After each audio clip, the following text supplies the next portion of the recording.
Doctor Chacko കാളാമ്പറമ്പിലെ പോലുള്ള ആളുകളാണ് ഇതിന് നേതൃത്വം നൽകുന്നത്. സാറേ, ഈ തരത്തിൽ വലിയൊരു ജനസഞ്ചയമാണല്ലോ ഇവിടെ എത്തിയിരിക്കുന്നത്. തീർച്ചയായിട്ടും നിങ്ങളുടെ ഒരു ആഹ്വാനം അവർ ഉൾക്കൊണ്ടിട്ടുണ്ടോ? തീർച്ചയായിട്ടും ഞങ്ങൾ ആഹ്വാനം ചെയ്തപ്പോൾ അതിനേക്കാൾ ഉപരിയായിട്ട് അവരുടെ ഒരു പ്രശ്നമായി കണ്ടുകൊണ്ട് ആയിരങ്ങൾ ഇതിനകത്തേക്ക് പങ്കുചേരുകയാണ്. അവരെ ആവേശത്തോടെയാണ് ഇത് ഏറ്റെടുത്തിരിക്കുന്നത്.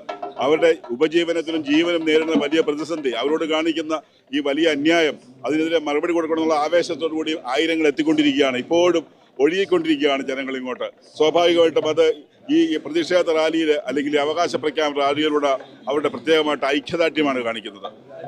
എന്തെല്ലാം ആവശ്യങ്ങളാണ് നമ്മൾ ഈ മുന്നോട്ട് വയ്ക്കുന്നത്? വളരെ പ്രസക്തമായ JB കോശി കമ്മീഷൻ നിർബന്ധമായി നടപ്പിലാക്കണം, പുറത്തുവിട്ട് ന്യൂനപക്ഷങ്ങളുടെ സംവരണവും അവകാശങ്ങളും ഉറപ്പുവരുത്തണം. അതുപോലെ കാർഷിക പ്രശ്നങ്ങൾക്ക് പരിഹാരമുണ്ടാക്കണം. മലയോര മേഖല വന്യമൃഗ ശല്യങ്ങൾ, നിരന്തരമായ ശല്യങ്ങൾ അവസാനിപ്പിക്കണം.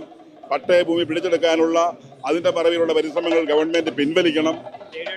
അതുപോലെ വിദ്യാഭ്യാസ സ്ഥാപനങ്ങളുടെ നേരെയുള്ള കടന്നുകയറ്റം, അവിടെ ഭിന്നശേഷിക്കാരുടെ സംഭരണത്തിൻ്റെ പേരിലുള്ള അവരുടെ അവകാശ നിഷേധങ്ങളുണ്ട്. സാധാരണക്കാരായി ജോലി ചെയ്യുന്ന അധ്യാപകരുടെ അത് അവസാനിപ്പിക്കണം.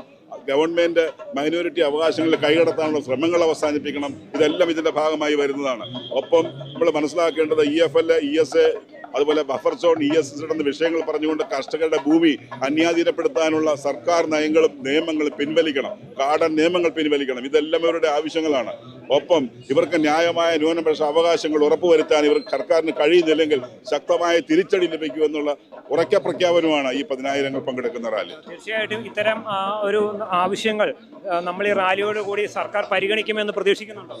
സർക്കാർ പരിഗണിക്കാതിരിക്കാൻ കഴിയില്ല, സർക്കാരിന്റെ കാത് തുറക്കാതിരിക്കാൻ കഴിയില്ല. കാരണം സർക്കാരിനെ സംബന്ധിച്ചിടത്തോളം അവർക്ക് പിടിച്ചു നിൽക്കണമെങ്കിൽ ഈ സമുദായത്തിന് ന്യായമായ അവകാശങ്ങൾ അനുവദിച്ച് നൽകിയേ മതിയാകൂ. ഇതൊരു തുടക്കം മാത്രമാണ്. ഈ സമരം ഇവിടെ അവസാനിക്കുകയല്ല. ഇന്നത്തെ ജ്വലിപ്പിക്കുന്ന സമരാഗ്നി ജ്വാലയിലൂടെ ഈ സമരം വീണ്ടും 10,000-ങ്ങളിലേക്കും ലക്ഷങ്ങളിലേക്കും ആടിപ്പടരുകയാണ്. നമ്മുടെ ചങ്ങനാശ്ശേരിയിൽ നടന്ന മഹാസംഗമം, കണ്ണൂരിൽ നടന്ന മഹാസംഗമം കത്തോലിക്ക കോൺഗ്രസിന്റെ, അതോടൊപ്പം നമ്മൾ ഇവിടെ നടന്ന ഇടുക്കിയിൽ നടന്ന മഹാസമ്മേളനം, ഇന്ന് 4ാമത്തെ മഹാസംഗമമാണ് ഇവിടെ നടക്കുന്നത്. തുടർന്ന് 5ാമത്തത് ഏപ്രിൽ 27 പാലക്കാട് നടക്കുകയാണ്. കേരളത്തിലുടനീളമുള്ള ക്രൈസ്തവ സമൂഹം അവർക്കെതിരെയുള്ള ഈ അനീതിക്കെതിരെ ഉറക്കെ ശബ്ദിക്കുന്ന സമയമാണിത്. ഉറക്കെ അവകാശങ്ങൾക്ക് വേണ്ടി ധീരമായി സമരത്തിനിറങ്ങുന്ന സമയമാണിത്. അവർ വഴിയോരങ്ങളിലേക്ക് ഇറക്കി അവരെ വിട്ട് സമരത്തിന് ആഹ്വാനം ചെയ്യുന്ന ഭരണാധികാരികളുടെയും ഇവിടുത്തെ രാഷ്ട്രീയ സംവിധാനങ്ങളുടെയും കണ്ണു തുറക്കാനുള്ള സമയമാണിത്. തീർച്ചയായിട്ടും ഈ തെരഞ്ഞെടുപ്പുകളൊക്കെ മുന്നിൽ വരുന്നു. ലോക്കൽ ബോഡി ഇലക്ഷൻ വരാൻ പോകുന്നു, നിയമസഭാ തെരഞ്ഞെടുപ്പ് വരാൻ പോകുന്നു. ആ ഒരു പശ്ചാത്തലത്തിൽ കൂടിയാണ് ഇത്തരത്തിലുള്ള ഒരു മഹാറാലി കത്തോലിക്ക കോൺഗ്രസ്. ഇത് ഇവിടെ നിയമസഭാ ഇലക്ഷനും പഞ്ചായത്ത് ഇലക്ഷനും ഒക്കെ ഇതിനു മുമ്പ് നടന്നിട്ടുണ്ട്. പക്ഷേ ഇത് ഞങ്ങളുടെ അവകാശങ്ങളുടെ അവസാനത്തെ ശക്തി സംഭരിച്ചുകൊണ്ടുള്ള ഒരു മുന്നേറ്റമാണ്. ഇതിനെതിരെ പത്തിമടക്കാതിരിക്കുവാൻ ഇവിടുത്തെ ഭരണ സംവിധാനം രാഷ്ട്രീയക്കാർക്കും കഴിയാതിരിക്കില്ല.